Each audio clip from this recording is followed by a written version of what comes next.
할렐루야. 예수 그리스도 이름으로 하나님 말씀 증거하겠습니다. 우리 다 같이 하나님 말씀 요한계시록 21장 1절에서 8절까지 말씀을 다 같이 찾겠습니다. 요한계시록 21장 1절에서 8절까지의 말씀을 저와 여러분이 한 절씩 교독하겠습니다.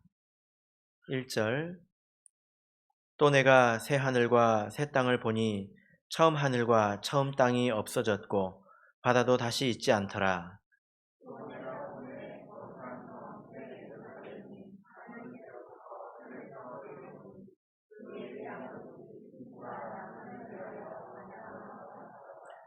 내가 들으니 보좌에서 큰 음성이 나서 가로되 보라, 하나님의 장막이 사람들과 함께 있음에 하나님이 저희와 함께 거하시리니 저희는 하나님의 백성이 되고 하나님은 친히 저희와 함께 계셔서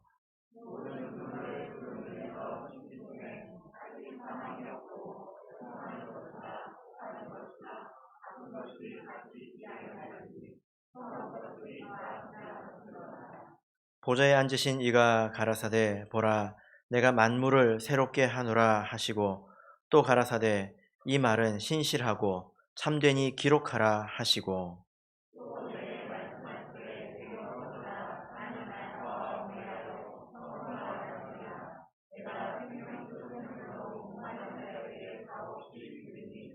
이기는 자는 이것들을 유업으로 얻으리라. 나는 저의 하나님이 되고 그는 내 아들이 되리라. 그러나 두려워하는 자들과 믿지 아니하는 자들과 흉악한 자들과 살인자들과 행음자들과 술객들과 우상 숭배자들과 모든 거짓말하는 자들을 불과 유황으로 타는 못에 참여하리니 이것이 둘째 사망이라. 아멘. 네, 오늘 이 시간은 거룩한 성 새 예루살렘이라는 제목으로 하나님 말씀을 증거하겠습니다. 이제 요한계시록이 마지막으로 접어들고 있습니다. 우리가 전체적으로 간단히 정리를 해보겠습니다. 요한계시록을 보면 1장에는 요한계시록의 서원, 그러니까 이 요한계시록이 어떤 책인지, 또 이 계시는 누가 준 것인지, 이 계시의 내용은 어떤 것이 기록되어 있는지, 또 그걸 사람들이 어떻게 해야 되는 건지, 이런 내용들이 기록이 되어 있습니다. 그래서 서원이라고 말할 수 있죠. 이 1장의 말씀 가운데서 우리가 아주 중요한 힌트를 얻을 수 있는데, 이 계시록의 내용은 이제 있는 일과 장차 있는 일, 그러니까 요한 사도를 기준으로 생각했을 때 요한 사도 당시의 일과 그리고 나중의 일들, 이 두 때를 기준으로 나눠진다는 것입니다. 곧 사도시대 말기의 내용과 그리고 말세에 관한 내용이 여기에 기록되어 있다라는 거죠. 그래서 우리가 요한계시록 내용을 그렇게 두 덩어리로 나눌 수 있는데 2장에서 3장은 바로 사도 말기의 일입니다. 그래서 2장, 3장은 7교회에 대한 내용이 기록되어 있죠. 그죠? 네, 그것은 요한 사도 당시의 일입니다. 4장부터 이제 이후에 기록된 말씀들은 말세에 관한 내용입니다. 그래서 우리가 4장부터 중요하게 이제 다시 살펴봤는데요. 4장, 5장에는 기억나십니까? 하나님의 구속의 청사진이 기록되어 있다. 또 하나님의 그 조감도, 하나님의 비전, 이것이 4장, 5장에 기록되어 있다. 하나님께서 하시려고 하시는 일이 뭐냐? 이게 4장, 5장에 기록되어 있다는 것입니다. 그래서 먼저 조감도를 보여주시고 이제 공사를 시작하시는 거죠. 그래서 이제 6장부터 말세에 있는 일들에 대해서 구체적으로 기록이 되어 있습니다. 그래서 6장 보면 7인이 나오죠. 그래서 6장부터 몇 장까지? 19장까지 말세에 있는 일들이 기록이 되어 있습니다. 7인, 7나팔, 7대접 이렇게 기록이 되어 있습니다. 그래서 19장까지를 보면 내용적으로는 6장부터 19장 안에는 말세가 다 담겨 있습니다. 20장에는 뭐가 기록되어 있다고 했죠? 6장부터 19장까지를 압축해가지고 이 말세를 아주 간단하게 서술하고 있습니다. 총정리하고 있는 게 20장이죠. 그죠? 이제 20장까지 우리가 달려왔습니다. 그러면 이제 21장, 22장이 남아 있지 않습니까? 예, 이제 21장, 22장은 이제 하나의 주제, 그리고 편지를 마무리하는 그런 마지막 권면들, 소소한 권면들 이렇게 담겨져 있습니다. 그런데 한번 생각해 보십시오. 지금까지 뭐 충분히 말한 것 같은데, 다 말한 것 같은데 아직도 뭐 해야 될 말이 한 가지가 남았다라는 것일까요? 예. 어떤 내용이 남아 있을까요? 그 주제가 바로 거룩한 성 새 예루살렘입니다. 자, 먼저 우리 1절을 읽어 보겠습니다. 자, 1절 읽겠습니다. 시작. 또 내가 새 하늘과 새 땅을 보니 처음 하늘과 처음 땅이 없어졌고 바다도 다시 있지 않더라. 예. 자, 21장 1절의 말씀을 읽었는데요. 이 말씀은 21장 1절이라기보다는 20장 16절이 더 어울렸을 것입니다. 왜 이런 얘기를 할까요? 우리가 보는 성경에 장절이 나누어져 있잖아요. 이것은 요한 사도가 나눈 것이 아닙니다. 이것은 이후에 성경을 통일적으로 보기 위해서 이후에 사람들이 나눈 거죠. 그러다 보니까 그 맥락을 파악하지 못하고 앞에서 이제 끊어버리는 그런 일들도 있습니다. 이 말씀도 이제 그렇게 볼 수가 있는데, 이 말씀은 21장 1절이라기보다는 20장 끝절, 20장에 이어진 내용으로 보는 것이 더 합당하다는 것입니다. 자, 여기서 새 하늘과 새 땅을 보니 이렇게 말하고 있는데, 하늘과 땅은 우리가 오늘도 뭐 봤지 않습니까? 그죠? 근데 여기서 본 것은 새 하늘과 새 땅이죠. 이 새 하늘과 새 땅은 무엇을 말할까요? 예, 이것은 장차 우리가 들어갈 천국을 말합니다. 자, 베드로후서 3장을 보겠습니다. 베드로후서 3장 12절, 13절을 보겠습니다.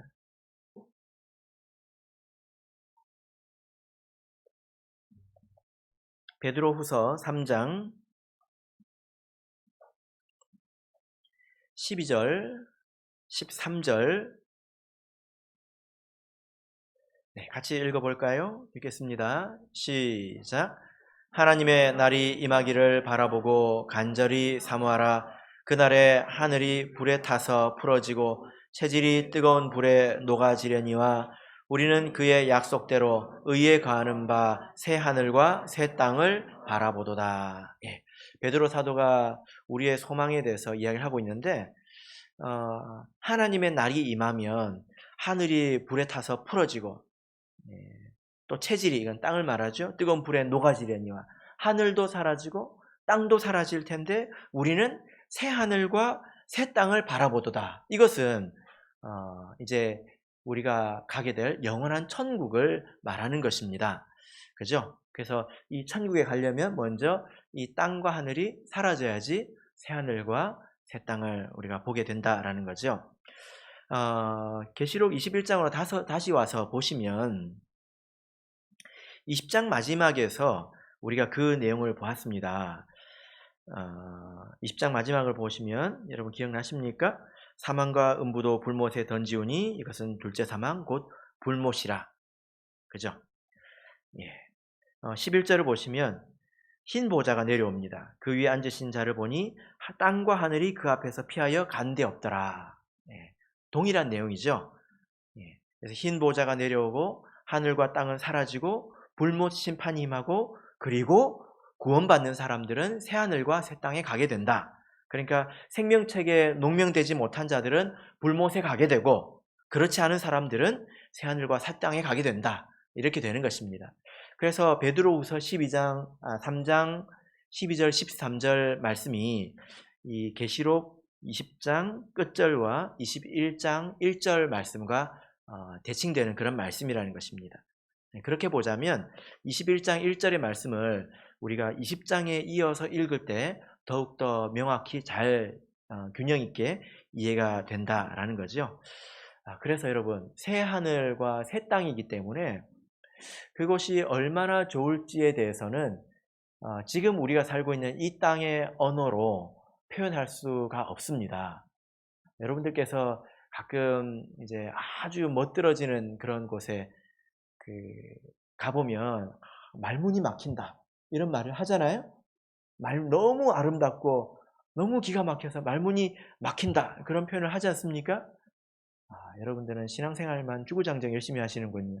그런데도 한 번도 가보신 적이 없는 것처럼 시치미를 뚝 떼고 앉아 계시는데 다 알고 있습니다.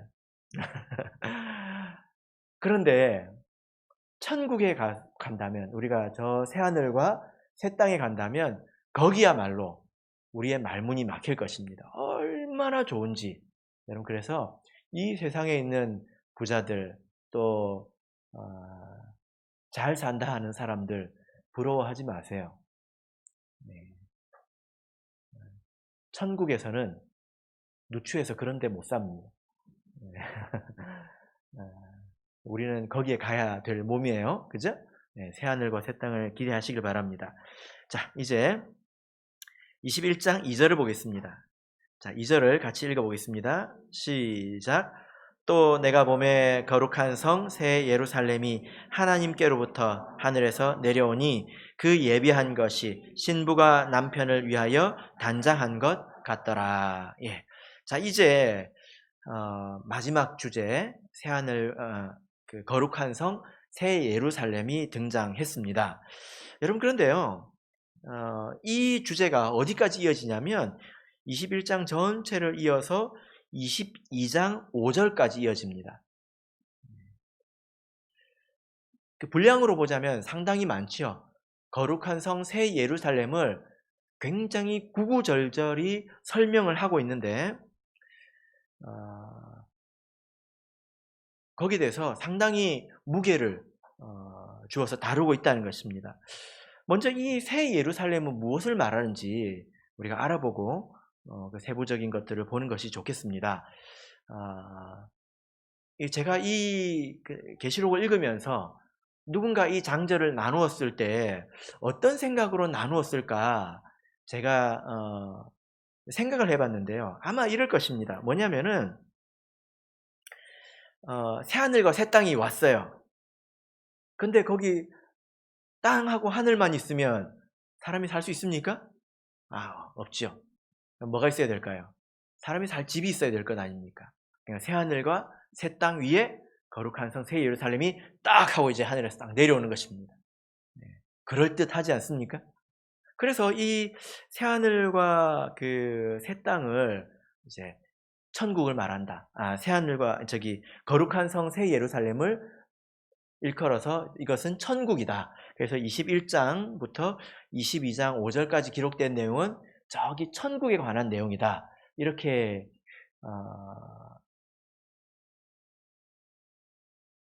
생각을 하시는 분들이 많이 있습니다. 그럴싸하지 않습니까? 그죠? 제가 추측을 한 건데요. 아마 그래서 21장 1절을 이렇게 나누지 않았을까 이렇게 생각이 됩니다. 여러분, 그런데 이 새하늘과 새 땅은 말로 표현할 수가 없다고 했죠. 요한이 본 것은 무엇입니까? 자, 2절을 보시면 요한이 본 것이 무엇입니까? 거룩한 성 새 예루살렘이 하나님께로부터 하늘에서 내려옵니다. 그럼 하늘에서 내려왔으면 어디로 내려왔을까요? 하늘에서는 어디로 내려와야 됩니까? 땅으로 내려와야죠. 하늘에서 천국으로 내려왔을까요? 그러지 않겠죠? 이 거룩한 성 새 예루살렘은 벌써 눈치를 채시고 제가 이전에 설명해드린 것을 기억하시는 분이 계실 텐데 어렵지 않습니다. 9절을 보십시오. 9절을 우리 같이 읽어볼까요? 21장 9절 읽겠습니다. 시작. 7 대접을 가지고 마지막 7 재앙을 담은 7 천사 중 하나가 나와서 내게 말하여 가로되 이리 오라. 내가 신부 곧 어린 양의 아내를 내게 보이리라. 어린 양의 아내, 어린 양의 신부를 내가 보여주겠다 했습니다. 그래서 뭘 보여줬을까요? 10절을 읽겠습니다. 시작. 성령으로 나를 데리고 크고 높은 산으로 올라가 하나님께로부터 하늘에서 내려오는 거룩한 성 예루살렘을 보이니. 예. 뭘 보여준다고 했습니까? 어린 양의 신부, 어린 양의 아내를 보여준다고 해놓고 성령으로 이끌고 가서 뭘 보여줬습니까? 거룩한 성 예루살렘을 보여줬다는 거예요. 우리가 이것을 생각해 볼 때, 새 예루살렘은 어린 양의 신부를 말하는 것이구나. 이것을 알 수 있겠죠? 그죠? 네. 그래서 거룩한 성 예루살렘이라고 하는 것은 어떤 이제 우리가 머릿속에 그리는 그런 큰 성곽, 이런 것들을 생각할 것이 아니라 말씀 안에서 이해를 해야 된다는 거예요. 네. 하나님께서 그런 건물을 사랑하시겠습니까? 네, 그 안에 있는 사람들을 사랑하시겠죠? 그죠? 네, 그래서 여기서 어린 양의 신부라고 이야기를 했는데, 여러분 그러면 누가 어린 양의 신부입니까? 고린도 후서 11장을 보겠습니다. 고린도 후서 11장. 말씀을 잘 들으신 분들은 이것을 기억하실 것입니다. 제가 이미 말씀드렸는데요. 고린도 후서 11장 2절, 고린도 후서 11장 2절 같이 읽겠습니다. 시작. 내가 하나님의 열심으로 너희를 위하여 열심 내노니 내가 너희를 정결한 처녀로 한 남편인 그리스도께 드리려고 중매함이로다. 예. 바울 사도가 자신을 중매장이라고 표현을 하고 있는데, 신랑은 누구입니까? 그리스도, 그죠? 예수 그리스도, 예수 어린 양이에요. 신부는 누구입니까? 너희, 곧 우리 성도들을 말하죠. 그래서 여러분, 어린 양의 신부는 바로 교회를 말합니다. 그리고 교회가 곧 예루살렘이죠. 새 예루살렘입니다. 근데 오늘 계시록 21장 2절을 보시면 이 신부가 어떻게 되었습니까? 예. 21장 2절을 보면 이 신부가 예비되었다. 그리고 남편을 위해서 단장한 것 같다. 이렇게 말씀을 하고 있습니다. 그러니까 신부가 이제 웨딩 드레스를 입기 위해서 다이어트도 하고 피부 마사지도 받고 또 머리도 하고 이렇게 다 단장이 된 그 모습에 비유를 하고 있는 것입니다. 이것은 세상에 있는 그런 표현으로 이제 비유를 한 것인데, 여러분 제가 보니까 결혼할 때 우리 자매님들이 되게 노력을 하더라고요. 네. 안 하는 사람은 제가 본 적이 없습니다. 네. 그래야 된다고 생각을 하는 것 같아요. 그게 통념인 것 같습니다. 이와 같이 본다면 우리가 마지막에 예수님의 재림 때 이 교회가 예수님을 만나려면 교회도 그에 맞게 준비가 되어야 된다는 거예요. 자기를 가꾸어야 된다는 것입니다. 그죠? 예, 그 내용을 가지고 설명을 하고 있는 것입니다. 그러니까 이 교회가 예수님의 신부가 되기에 합당할 정도로 이제 온전케 되었다, 예비가 되었다라는 거죠. 예. 그러니까 우리 성도들 또 이 교회가 이 세상을 살면서 이런 일 저런 일을 겪으면서 많이 연단을 받아서 이제 제법 거룩해지고 아름다워졌다는 것입니다. 하나님 보시기에 또 그 성품들이나 이 모든 것들이 많이 다듬어져서 이제 예수 그리스도의 신부라고 불리어도 손색이 없다, 이렇게 됐다는 것입니다. 여러분들도 머릿속에 그런 그림이 있지 않습니까? 아주 멋지고 뭐 그런 신랑, 또 유능하고 그런 신랑 옆에는 그런 신부가 있어야 될 것처럼 머릿속에 그리고 있지 않습니까? 아무 생각이 없으십니까? 그런 그림 있지 않습니까? 어울려야 된다는 거예요. 그런 것처럼 우리 교회도 예수님과 영원히 천국에 살기에 어울려야 된다는 거예요. 네. 우리가 은혜로 구원받지만 그 은혜가 기회가 되어서 이렇게 어울리는 존재가 되어야 된다는 것입니다. 천국에 안 어울리는 사람들은 천국에 들어갈 수가 없겠죠. 이렇게 생각을 해보시면 어떨까요? 예. 그래서 이 마지막에 이 거룩한 성 새 예루살렘은 우리 교회를 말한다. 단장된 교회를 말한다. 그런데 여기 보면 왜 하늘에서 내려왔다 이렇게 말을 하고 있을까요? 우리 교회가 하늘에서 내려온 것일까요? 예.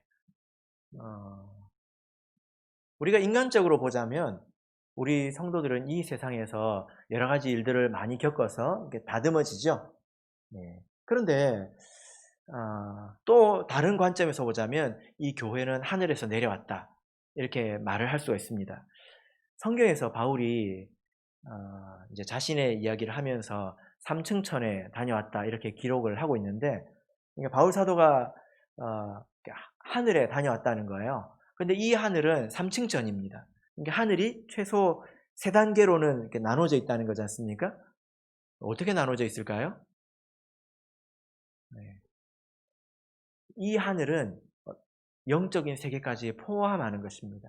우리가 그 이제 물리적으로 공간적으로 존재하는 이 하늘 그리고 우주 이것 말고 그 이상의 영적인 세계가 있다는 거예요.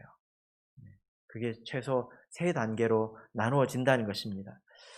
그런데 그 영적인 하늘에서 이 우주 이 하늘 위에 있는 하늘에서 어떤 일이 있었을까요? 자, 에베소서를 보겠습니다. 에베소서 1장 4절을 보겠습니다.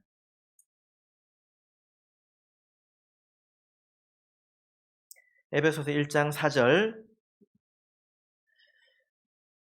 같이 읽겠습니다. 시작. 곧 창세전에 그리스도 안에서 우리를 택하사 우리로 사랑 안에서 그 앞에 거룩하고 흠이 없게 하시려고. 예. 여기 보니까 창세전에 하나님께서 세상을 창조하시기 전에 이 하늘, 스카이가 존재하기 전에 그때 어떤 영적인 세계가 있었다는 것입니다. 그 안에서 어떤 일이 있었습니까? 우리를 택하셨다. 택하셨다는 거예요. 그리고 그 택하신 목적이 무엇이죠? 사랑 안에서 그 앞에 거룩하고 흠이 없게 하시려고. 그러니까 2000 몇 년에 우리 솔미가 태어날 것을 하나님께서 아셨을 것입니다. 그런데 그것을 택하신 것은 수천 년 전에 창세 전에 택하신 것인데 이게 아이가 낳았을 때는 거룩하게 나는 게 아니에요. 그죠? 죄 많은 몸으로 나지 않습니까? 그리고 나서 거룩해지려면 세례를 받아야 되겠죠? 그리고 그 마음까지 거룩해지려면 여러 가지 과정을 많이 거쳐야 되겠죠? 그래서 하나님께서 그에 걸맞는 계획을 두셨다는 것입니다. 그게 몇 절의 말씀에 있냐면 5절 보면 그 기쁘신 뜻대로 우리를 예정하셨다는 것입니다. 이것은 계획이 있다는 거예요. 차곡차곡 계획이 있다는 것입니다. 그래서 우리 나라는 사람은 아주 연약하고 부족한 사람이지만 하나님께서 창세전에 우리를 택하셨기 때문에 우리가 세례를 받고 이 자리에 오게 된 것이고, 그리고 1년의 과정을 거쳐서 그 가운데는 고난도 있고 상도 있고 깨달음도 있고 여러 가지 과정을 거친 다음에 그 사람이 거룩하고 흠이 없게 된다는 것입니다. 그러니까 이것은 하나님의 플랜이라는 거예요. 하나님의 계획이라는 것입니다. 그 계획이 이 세상에서 차곡차곡 이루어지기 때문에 때문에 그것이 완성된 것이 새 예루살렘이기 때문에 하나님의 계획이 완성된 거죠. 그래서 하늘에서 내려왔다 이렇게 표현을 하는 것입니다. 여러분 이것이 이해되십니까? 우리가 하루하루 겪어내면서 살아가고 있죠. 또 이런 일 저런 일 겪어가면서 살아가고 있죠. 그죠? 그런데 우리가 이성적으로 이해하기는 어려울 수 있지만 이것은 하나님께서 계획하신 것입니다. 우리를 옳은 길로 인도하시기 위해서 하나님께서 우리가 겪어야 될 일들을 하나하나 앞에 두신 것이죠. 우리가 어떤 사람인지 이미 아시기 때문에. 그래서 우리가 그런 일을 통해서 완전해졌지 않습니까? 졸리시는 분이 몇 분 계신 것 같은데 빨리 마칠까요? 예, 까먹었습니다. 내가 겪는 일들은 하나님께서 나를 위해서 예비하신 일들이라는 거예요. 그래서 내가 지금까지 온 것입니다. 그런 일 안 겪고 우리가 여기에 왔을까요? 못 옵니다. 그래서 지금 내 모습은 하나님의 걸작품이에요. 걸작품, 이거. 네, 걸작품. 나는 뭐다? 네, 걸작품이다. 네, 걸작품이 되어가고 있는 중이죠. 그죠? 그래서 하늘에서 내려온 걸작품이다. 이렇게 말을 할 수가 있는 것입니다. 네, 이래도 이해가 안 되시는 분은 기도를 더 하시길 바랍니다. 네, 다 이해하신 것 같습니다. 그래서 이 새 예루살렘을 뭐라고 표현하냐면 거룩한 성 새 예루살렘이라고 한 거예요. 이제 거룩해졌다는 것입니다. 완전히 거룩해졌다라는 거죠. 그죠? 거룩한 성 새 예루살렘. 이 표현이 히브리서에도 있는데 한번 찾아볼까요? 히브리서 12장을 보겠습니다. 히브리서 12장 22절에서 23절을 보겠습니다. 히브리서 12장 22절에서 23절 같이 읽겠습니다. 시작.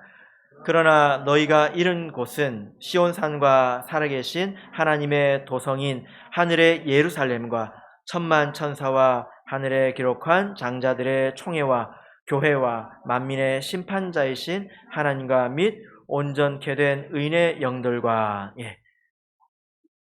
이 말씀은 다 교회를 영적으로 바라보고 이렇게 한 말씀인데 우리가 지금 있는 이곳은 어디입니까? 시온산이에요. 저기 몇백만 원 주고 저기 예루살렘 갈 필요 없습니다. 우리가 있는 이곳이 시온산이고 여기가 어디입니까? 하나님의 성, 하나님의 도성이라는 거예요. 거룩한 하나님의 도성, 새 예루살렘이라는 것입니다. 구 예루살렘은 저기 비행기 타고 몇 시간 날아가면 있습니다. 열 몇 시간 날아가면 있죠. 근데 새 예루살렘은 어디 있습니까? 바로 이곳이 새 예루살렘이다라는 것입니다. 그런데 아직 조금 단장이 덜 됐죠. 그래서 웃겨요.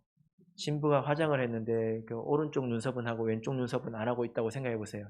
얼마나 웃기겠습니까? 우리 모습이 웃기다는 걸 알아야 돼요. 일관성이 없다는 거예요. 연약한 면이 우리에게 있죠. 그죠? 네. 이제 하나님 지금까지 그래왔듯이 앞으로도 우리가 여러 가지 일들을 만나게 될 것입니다. 우리가 하나님을 사랑하고 또 소망이 있다면 그런 일들을 잘 겪게 되겠죠? 그러면 우리가 어떻게 될까요? 신부가 될 것입니다. 자, 그래서 계시록의 마지막 주제는 거룩한 성 새 예루살렘입니다. 온전케 된 교회의 모습이라는 거예요.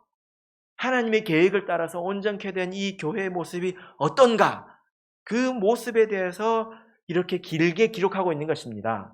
그러니까 4장, 5장에서는 하나님의 그 조감도, 하나님의 비전, 하나님의 청사진, 계획이 기록되어 있었다면 이제 21장부터는 그 계획이 성취되어서 어떤 모습이 되었는가 이것을 기록하고 있습니다. 그래서 이 말씀이 우리 신앙의 타겟입니다. 우리 신앙의 목표라는 거예요. 이 말씀을 잘 새겨서 우리가 이 말씀대로 이 말씀을 목표로 삼아서 달려가야 된다는 것입니다. 그래서 계시록은 호기심을 위해서 읽는 책이 아니에요. 우리가 실천을 해야 되는데 하루하루 목표를 가지고 살아야 되는데 그 목표가 무엇인가? 그것을 계시록만큼 잘 알려주는 책이 또 없다는 것입니다. 그래서 이것은 우리의 행함을 위해서 또 우리가 예수님을 닮아가는 데 있어서 필요한 책들이죠. 그죠? 그래서 우리가 이것을 알아야 된다는 거예요. 자, 그러면 이제 하나하나 묘사로 좀 들어가 보겠습니다. 자, 3절을 읽겠습니다. 3절 읽겠습니다. 시작.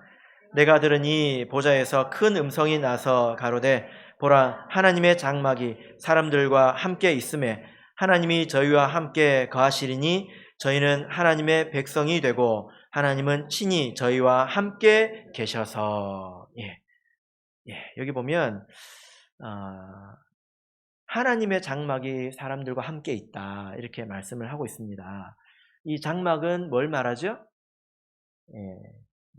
구약에 있는 성막을 말합니다. 성막. 예. 이스라엘 백성이 광야 생활하면서 성막이라는 것을 만들었죠. 하나님의 계시를 따라서. 그 성막에서 어떤 일이 있었습니까? 예. 이 막이라고 하는 것은 영어로 하면 텐트예요. 텐트. 그런데 성막은 거룩한 텐트라는 것입니다. 왜 텐트가 거룩합니까? 왜 이거는 거룩한 텐트가 됐습니까? 여기에서 어떤 일이 있었습니까? 이 텐트는요, 하나님과 사람이 만나는 텐트예요. 예, 그걸 성막이라고 불렀습니다. 그래서 성막에는 다른 이름이 있었는데 그게 뭐냐면 회막입니다. 회막. 만나다 할 때 회막. 예. 그래서 하나님 앞에서 사람과 사람이 만나기도 하고 그리고 하나님과 사람이 만나기도 했다는 것입니다. 이 성막, 회막 이것을 여기서 지금 장막이라고 표현한 것입니다. 그 하나님의 장막이 사람들과 함께 있다. 그래서 이 회막, 성막에서 사람은 하나님께 제사를 드렸고요. 그리고 하나님은 백성들에게 거기서 말씀하셨습니다. 그리고 그것을 회막을 통해서 사람들을 지켜주시고 보호해주시고 인도해주셨습니다. 하나님께서 내가 너희들의 하나님이다 라는 것을 회막을 통해서 드러내주셨다는 거예요. 자, 우리 그 예를 한번 보겠습니다. 출애굽기 33장을 보겠습니다. 구약성경 창세기 출애굽기 33장 9절을 보겠습니다.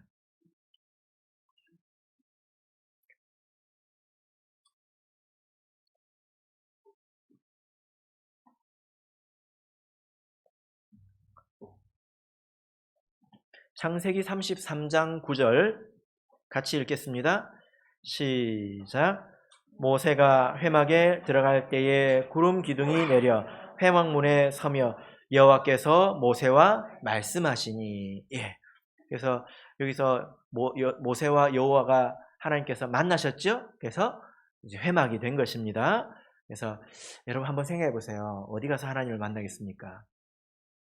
지금은 우리가 그런 말을 하면 안 되죠.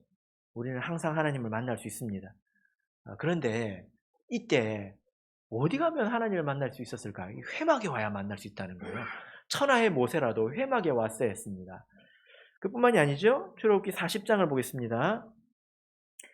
40장 34절부터 보시면요. 이 성막을 다 만들고 그 성막을 통해서 겪었던 일들인데요. 자, 34절부터 끝절까지 우리 특별히 학생부들이 큰 목소리로 같이 읽겠습니다. 34절에서 38절까지 읽겠습니다. 시작.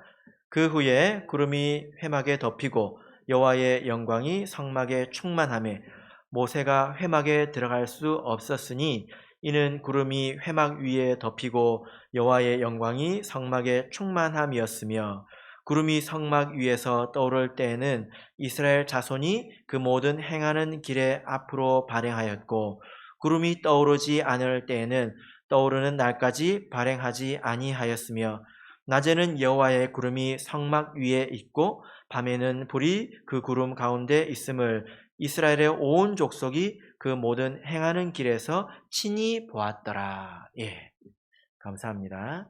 자, 여기 보면 이 회막에서 구름 기둥과 불 기둥으로 뜨거운 태양을 가려주시고 밤의 추위에서 또 짐승의 그 위협에서 백성들을 구해주셨다라는 거죠. 그죠? 그래서 여러분 한번 생각해 보십시오. 오늘날 뉴스에 나왔습니다. 희한한 민족이 있대요. 그럼 사하라 사막이 얼마나 큰지 아십니까? 사하라 사막이 얼마나 큰지 아십니까? 우리나라보다 훨씬 큽니다. 근데 거기 안에서 수백만 명이 떠돌아다니고 있대요. 계속 그 안을. 네? 근데 진짜 희한하게 그 사막에서 산대요. 네. 그리고 뿌리지도 않고 거두지도 않는데 굶어 죽는 사람이 없대요. 그럼 뉴스에 나왔어요. 그러면 어떻게 되겠습니까? 네. 그 사람들이 점점 우리나라로 가까이 오고 있대요.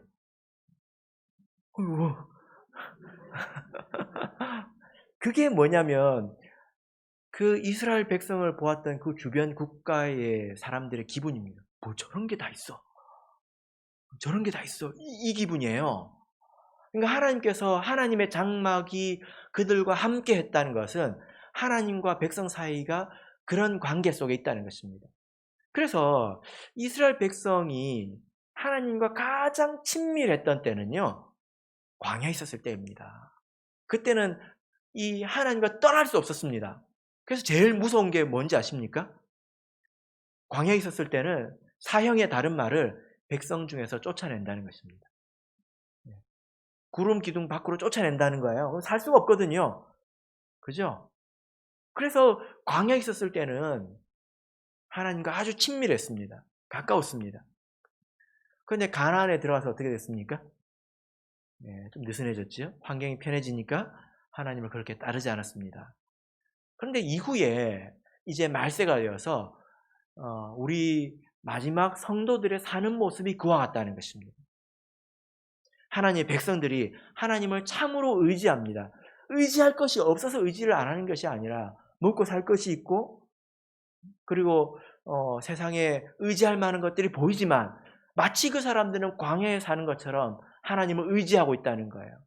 그리고 주변에 있는 사람들도 분명히 그 사람을 볼 때 저 사람은 하나님을 의지하고 하나님의 힘으로 산다 하고 이상히 여기는 것입니다. 그래서 아브라함이 그랬죠. 그리고 이삭이 그랬습니다. 그리고 요셉이 그랬습니다. 옆에 있는 사람들이 하나님이 너와 함께 하시도다, 이걸 알았어요. 뭘 보고 알았겠습니까?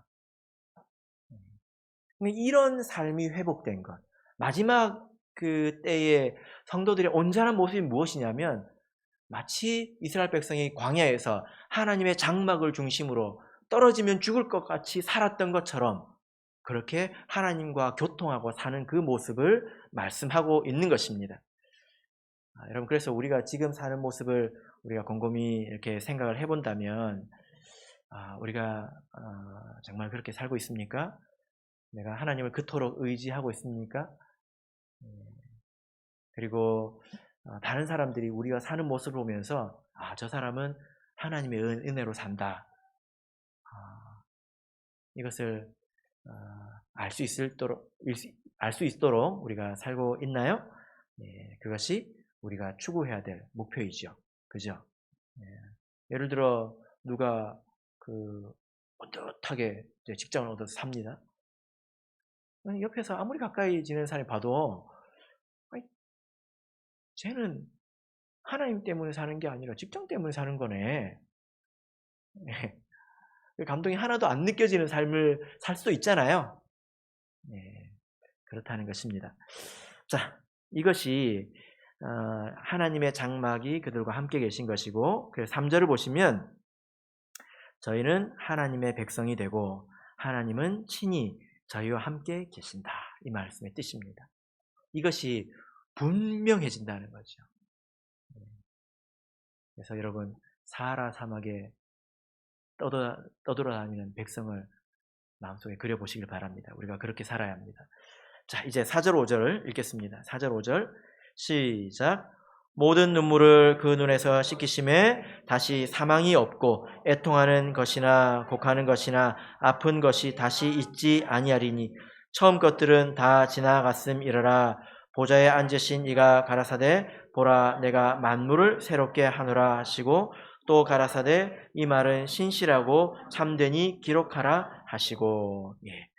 그런 삶의 결과가 무엇이냐면 그 모든 눈물을 그 눈에서 씻기셨다, 하나님의 위로를 얻었다라는 것입니다.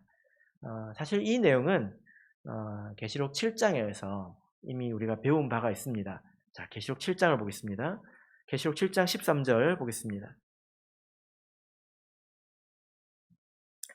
계시록 7장 13절을 보면 장로 중에 하나가 응답하여 내게 이르되 이 흰옷을 입은 자들이 누구며 또 어디서 왔느냐. 그러니까 대답을 하지요. 14절 내가 가로되 내 주여 당신이 알리이다 하니 그가 나더러 이르되 이는 큰 환난에서 나오는 자들인데 어린 양의 피에 그 옷을 씻어 희게 하였느니라. 이 사람들은 마지막 환난을 통과하고 흰옷을 입고 있는, 이것은 스톨레입니다. 그 흰옷을 입고 있는 자들이죠. 그 사람들에 대해서 뭐라고 말씀하고 있습니까? 15절을 보시면 그들이 하나님 보좌 앞에 있고 또 그의 성전에서 밤낮 하나님을 섬김에 보좌에 앉으신 이가 그들 위에 장막을 치시리니, 장막으로 함께 하신다는 거예요. 그러니까 저희가 다시 줄이지도 아니하며 목마르지도 아니하고 해나 아무 뜨거운 기운에 상하지 아니하고 이런 보좌 가운데 계신 어린 양이 저희의 목자가 되사 하나님이 되주셨다는 것입니다. 생명수샘으로 인도하시고 하나님께서 저희 눈의 모든 눈물을 씻어주실 것임이라라.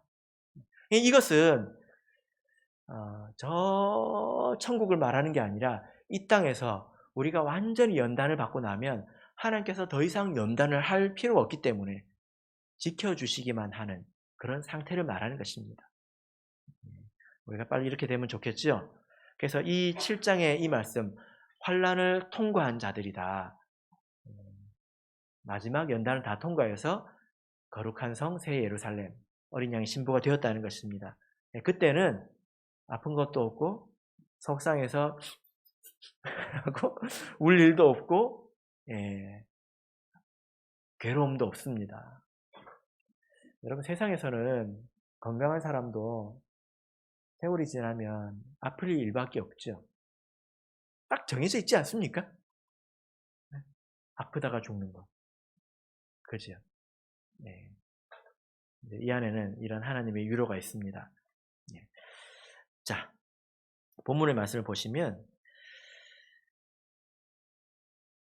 21장 5절을 보시면 보좌에 앉으신 이가 가라사대 보라 내가 만물을 새롭게 하노라. 내가 만물을 새롭게 하노라. 이렇게 말씀하셨습니다. 이 말씀 가운데서 우리가 오해할 수 있는데요. 이 만물은 천지 만물을 말하는 게 아닙니다. 그래서 저 천국에 가면 이 땅을 새롭게 해가지고 변화시킨다. 그게 아닙니다. 이 땅은 다 이렇게 사라지게 되죠. 그죠? 여기서 만물이라고 된 것은 좀 오역에 가까운데요. 원문으로 보자면 모두입니다. 모두. 혹은 모든 것. 근데 이 새롭게 되는 모두, 또 모든 것은 무엇일까요? 고린도후서 5장 17절을 보면 그런즉 누구든지 그리스도 안에 있으면 새로운 피조물이라 이전 것은 지나갔으니 보라 새 것이 되었도다 할 때 새 것은 누구를 말합니까? 그리스도 안에 있으면 새로운 피조물이라. 그리스도 안에 누가 있습니까? 멍멍이가 있습니까? 양우이가 있습니까? 뭐가 있습니까? 우리가 있잖아요. 그죠?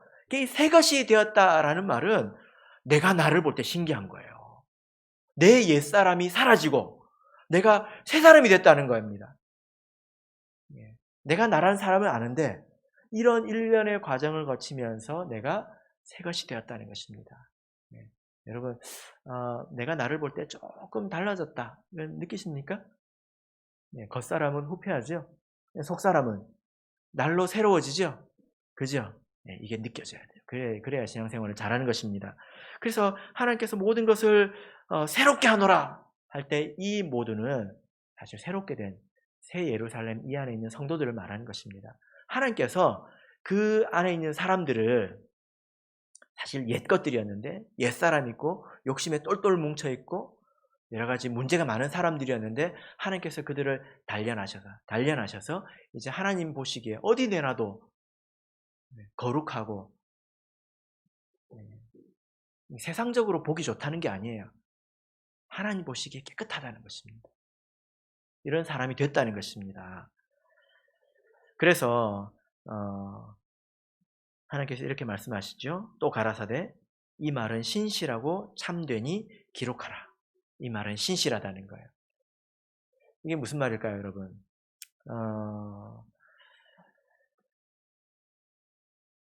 우리 그동안에 몇 번 말씀드렸는데 우리 나라는 사람이 정말 변화가 되어서 예수님처럼 변할 수 있을까? 믿어지십니까?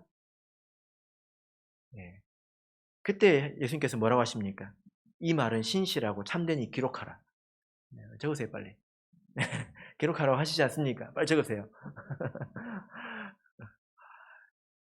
견적이 안 나온다는 말씀 제가 한 30번쯤 드린 것 같습니다. 나 자신을 볼 때 견적이 안 나온다. 말이 맞죠? 근데 이 말은 신실하다는 거예요.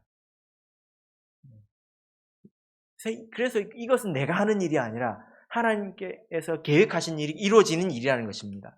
어떻게 내가 그리스도의 신부답게 변할 수 있을까요? 제가 저를 봐도 견적이 안 나오는데 어떻게 될까요? 근데 하나님은 하신다는 거예요. 그리고 그렇게 되어가고 있습니다. 아마 지금의 모습을 여러분들은 예전에 상상하지 못하셨을 것입니다. 그래서 하나님께서 이 말은 신실하다, 내가 한다, 참되다 이렇게 기록하고 있는 것입니다. 자, 이제 6절을 읽겠습니다. 6절, 7절 읽겠습니다. 시작. 또 내게 말씀하시되 이루었도다. 나는 알파와 오메가요 처음과 나중이라. 내가 생명수샘으로 값없이 주리니 이기는 자는 이것들을 유업으로 얻으리라. 나는 저의 하나님이 되고 그는 내 아들이 되리라. 이루었도다. 이것은 하나님의 계획이 이루었다라는 거죠. 그죠? 알파와 오메가요. 처음과 나중이라. 시작과 끝이라는 것입니다. 그러니까 이런 모든 계획을 세우시고 시작하신 분도 하나님이시고 그 모든 것을 이루신 분도 하나님이시죠. 그죠? 그런데 우리가 그 가운데서 할 일이 있어요. 나는 가만히 그냥 있으면 내 마음대로 살면 그게 다 되냐? 그게 아닙니다. 나는 뭐 해야 됩니까? 이겨야 된다는 거예요. 내 믿음을 다해서 내 힘을 다해서 이겨야 된다는 것입니다. 그 이기는 자에게는 생명수 샘물로 유업을 주시죠. 생명수 샘물로 유업을 주십니다. 이것은 영생을 말하는 것입니다. 하나님의 영원한 아들이 되는 거죠. 여러분 그러면 누가 이기는 자일까요? 네. 누구한테 이겨야 될까요? 김표형제? 누구한테 이겨야 될까요? 재윤이하고 싸워서 이기는 자가 생명수 샘물을 얻는 겁니까? 큰일 나겠는데요. 그러지 않죠? 여러분 계시록 안에서 이기는 자에 대해서 쭉 읽어보시면서 이런 게 이기는 거구나 하고 다 정리를 해보십시오. 힌트를 드리겠습니다. 2장 3장에 아시아의 그 7교회가 나오죠. 매 끝 부분을 보면 이기는 자에게는 이런 상을 주겠다 하고 매 교회마다 이긴다는 말이 나옵니다. 그럼 그 교회에서 이긴다는 건 뭘까? 한번 생각을 해보세요. 이것은 누구하고 싸워서 이기는 게 아니라 이건 믿음의 승리를 말합니다. 환난과 미혹과 육체의 소욕과 또 여러 가지 시험에서 내가 이기는 것을 말하죠. 그래서 한번 쭉 정리를 해보세요. 그리고 이후에도 계속 나옵니다. 24장로도 이긴 자입니다. 보시면 이것이 이기는 것이구나. 이것을 목표로 우리가 살아간다면 생명수 샘물을 우리가 얻겠죠. 이것은 영생을 말합니다. 영원히 사는 것을 말해요. 그죠? 자, 마지막으로 이제 8절을 읽겠습니다. 8절 읽겠습니다. 시작. 그러나 두려워하는 자들과 믿지 아니하는 자들과 흉악한 자들과 살인자들과 행음자들과 술객들과 우상 숭배자들과 모든 거짓말하는 자들은 불과 유황으로 타는 못에 참여하리니 이것이 둘째 사망이라. 자, 여기 보면 영생을 얻지 못하는 사람이 있습니다. 그래서 여기 보면 천국과 지옥에는 그 사이가 없죠. 천국과 지옥 사이가 있을까요? 없습니다. 그래서 천국에 가지 못하는 자들은 여기에 가게 되는 것입니다. 영원한 불못에 가게 되는데요. 여기 보면 몇 종류의 사람들이 기록되어 있는지 한번 세보십시오. 하나, 둘, 셋, 넷, 다섯, 여섯, 일곱, 여덟, 아홉, 열 8종류의 사람이 기록되어 있습니다. 그래서 내가 이런 사람에 해당되는지 한번 보십시오. 두려워하는 자들. 이것은 믿음의 선택을 두려워하고 하나님을 온전하게 믿지 못하는 자들을 말하죠. 믿지 아니하는 자들, 흉악한 자들, 살인자들, 그리고 보면 또 어떤 사람이 있습니까? 예, 행음자들, 술객들과 우상숭배자들과 또 모든 거짓말하는 자들. 거짓말을 우습게 보면 됩니까? 안 됩니까? 네. 네. 근데 여기서 말하는 이 거짓말은요, 내가 거짓말을 하는 것만을 말하는 게 아니라 나는 진짜인 줄 알고 있는데 그것이 거짓인 것도 포함이 됩니다. 네. 이해되시죠? 예를 들어 스님, 그분들은 자기가 믿고 있는 것이 진실이라고 생각하고 이야기하겠죠. 근데 하나님의 이 성경의 관점에서 보자면 그것은 그 사람은 진실이라고 믿지만 그것은 거짓이지 않습니까? 그것도 거짓말하는 것이 되는 것입니다. 그러니까 우리가 말을 잘해야 돼요. 거짓말하면 안 됩니다. 맞아, 실수라도 거짓말이 나오면 바로 회개해야 합니다. 근데 내가 진실이라고 믿고 있는데 이것이 거짓이 아닌지도 우리가 조심히 살펴봐야 합니다. 그것도 거짓말하는 것이기 때문이에요. 진리가 아닌 것을 말하는 것도 거짓말하는 것이죠. 그래서 우리가 조심해야 되는 것입니다. 이런 자들은 어떤 형벌을 받습니까? 불과 유황으로 타는 못에 참회하리니, 이 참회는 그 몫이 있다는 것입니다. 분깃이 있다는 거죠. 그러니까 지옥불에 그 사람의 자리가 딱 있다는 거예요. 그리로 입주해야 된다는 것입니다. 우리가 세종례를 받으면 천국에서 몫이 주어집니다. 그래서 같은 단어예요. 메로스라고 같은 단어입니다. 여러분은 천국에 몫이 있기를 바랍니까? 아니면 지옥에 몫이 있기를 바랍니까? 물어보나 마나한 거예요. 천국 가는 법 간단해요. 천국에다가 내 몫을 쌓아두면 돼요. 천국에 내 집을 만들어 놔야 내가 들어가죠. 천국에 많이 쌓아두세요. 천국에 보화를 쌓아두시면 됩니다. 천국에 보화가 없는데, 입주할 집이 없는데 어떻게 입주하겠습니까? 그죠? 예. 자, 말씀의 결론 맺겠습니다. 이제부터 오늘 이 시간, 그리고 아마 한 2시간 정도 더 해서 이 새 예루살렘, 거룩한 성 새 예루살렘에 대해서 말씀을 드리겠습니다. 이것은 이게 뭔가 우리가 궁금해서 보는 말씀이 아니라 이것이 우리가 정말 추구해야 되는 모습이구나. 그래서 이 말씀을 계속 묵상해서 내 삶을 여기에 맞추어 가야 합니다. 조율해 가야 된다는 거예요. 그래서 이것은 지키기 위해서 우리가 듣는 말씀이라는 것입니다. 우리가 모든 사람이 이 말씀 앞에 설 때 아직도 부족하다라는 것을 느끼겠지만 우리가 하나님을 사랑하는 마음으로 그 인도하심을 따른다면 우리 모두가 이 자리에 이룰 수 있을 것입니다. 바로 그는 저와 여러분이 이 새 예루살렘 성에서 만나시기를 바랍니다. 우리 다 같이 찬송하겠습니다. 246장 찬양하겠습니다.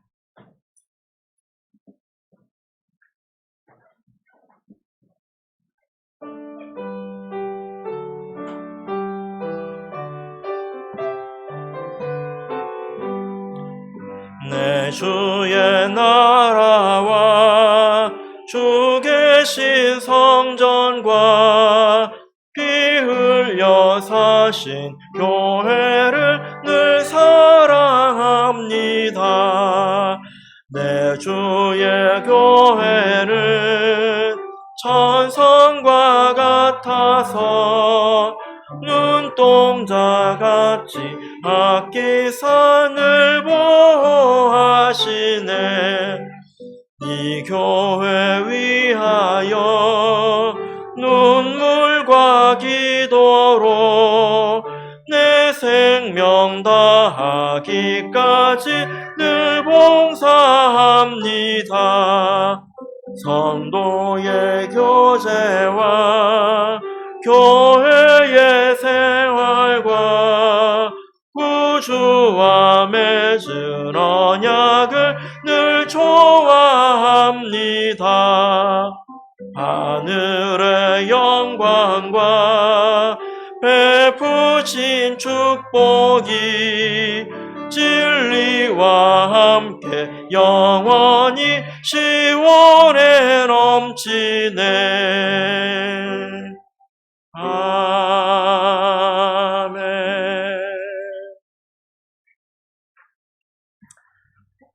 아멘. 들으신 말씀 기억하시면서 우리 다 같이